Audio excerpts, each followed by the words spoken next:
thing, and that's not exactly what we got. It ultimately might have got to where you are today. But we have to, in the planning part of this equation, we have to be prepared financially to make sure that we have allocated our funding correctly and address the issues.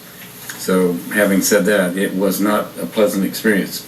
Bob, question? Yeah, I want to make it clear it was much more complex than appears to be from the conversation. The problem was because I talked directly to the accountant, and he could not, despite his considerable skills, figure out what happened. And then there was one troubling email where people refused to stand by it. People wouldn't certify it, and that set up all sorts of bells and whistles. I just ask your company, please, in the future when you do something like this, please work with the people so everything is clear, particularly the city auditors, because we went through a lot of trouble with this, and it could have been, well, it's still, because of the two different systems, I guess it still isn't, there's still discrepancies, but they're explainable, I guess. But it took a long time to get there.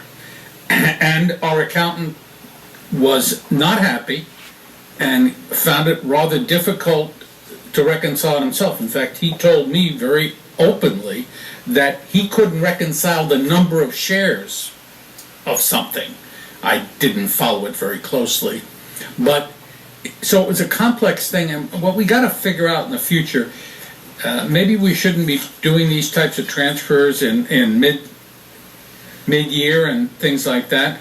Well, Councilman Ford, believe me, if I had had the opportunity to have held off when that trust conversion had been, believe me, I would have done so. I would have liked that we had stayed on the actual trust accounting system we were on with National City. Actually, I find it to be a little bit more robust, and I think their statements are a little bit easier to read.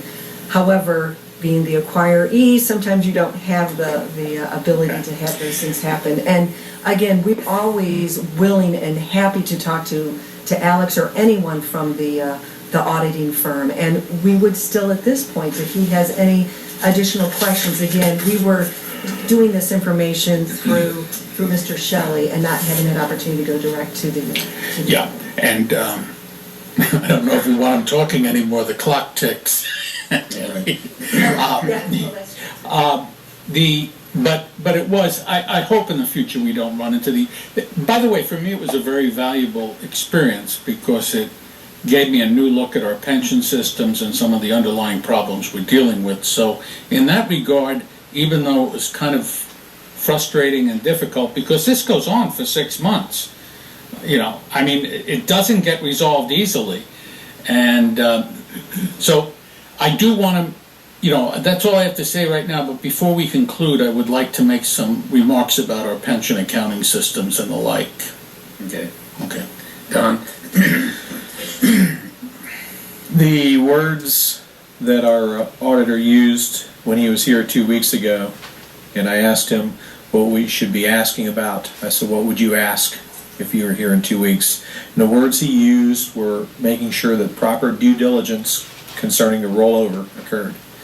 And I don't throw all this under on you, although it initially begins with who manages it. I see this as a symptom of an even bigger problem. This is a fund that is not even managed by the city, it's managed by the Fire Pension Board, but we're showing it on our books. And if we have to show it on our books, we absolutely have to have a strict accounting. Thus, the emails, the phone calls, the questions, the extra costs with our auditor, none of those things that made anybody happy, but it had to be done. It absolutely had to be done. And it is a symptom of a bigger problem, not just with this and managing a fund, but of the entire pension system itself. We're going to have some questions of our pension board, making sure that things like this is... I was just disappointed that it wasn't picked up and caught as a problem sooner. It took our auditor to do it. I think he did a good job. I'm pleased that we've had a good accounting of since then. Revaluation of cost were the words that you used. What was the trigger event that caused the funds to have to be rolled over anyway? Why did that have to occur? Because it was a change from one organization's trust accounting system. National City used SEI as their trust accounting system. PNC uses AM Trust, and they had every account that was on National City was moved over to the AM Trust system by PNC. And that was going to be one of my questions. And I appreciate that. My understanding is that most times those reevaluations don't occur when it's an internal transfer like that. And again, this really had to do with the fact that this particular plan was under a reporting package for 5,500. If I'd known that there would have been this issue, I would have made sure that it never was on a 5,500 reporting package. Because of the way a tax form 5,500 is set out, part of that reporting, you need to put down cost and revalued cost.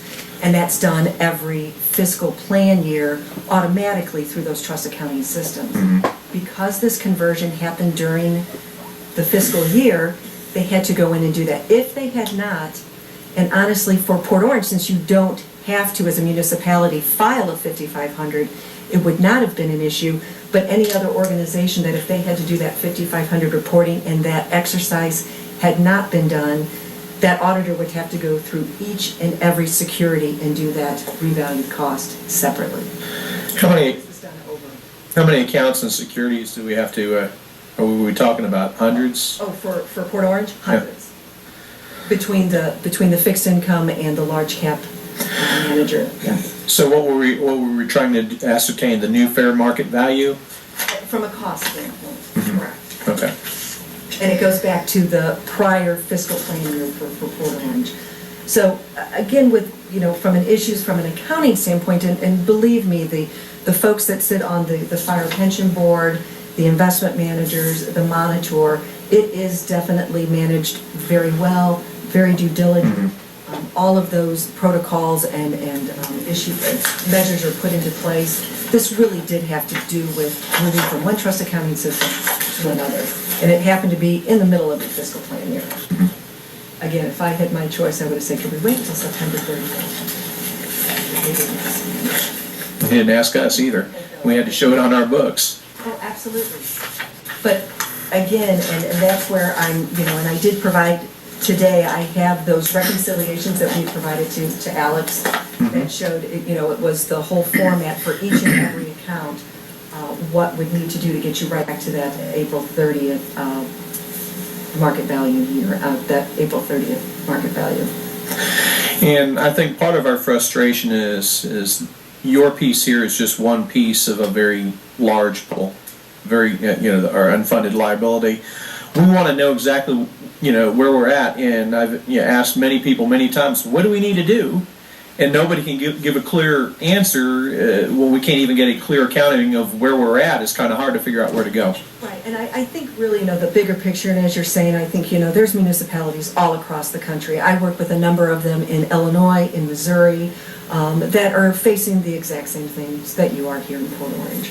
I think really, though, that, it's also math. I mean, you're talking about asking all those girls, what did you get in math?